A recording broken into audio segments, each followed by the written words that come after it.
Madalas kapag nauutot ang isang tao, naghahanap pa sila ng banyo o kaya open area upang hindi mapahiya sa mga kasama. Pero alam nyo ba, ayon sa pag-aaral, ang pag-utot daw kasamang inyong partner ay nakakapagpatibay ng relasyon. Tara, let's prove it.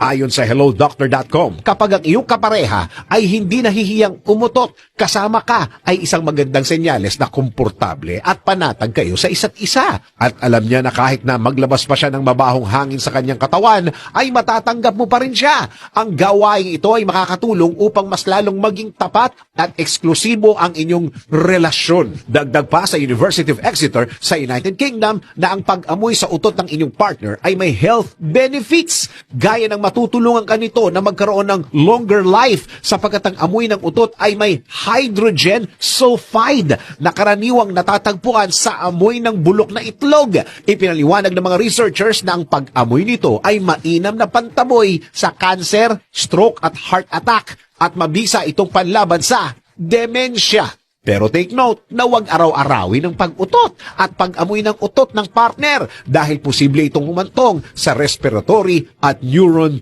damage. Ang pag-utot ay normal lang sa isang tao dahil isa itong paraan para ilabas ang hangin sa katawan mula sa large intestine o colon. Maliban dyan, alam nyo ba na ang pag-utot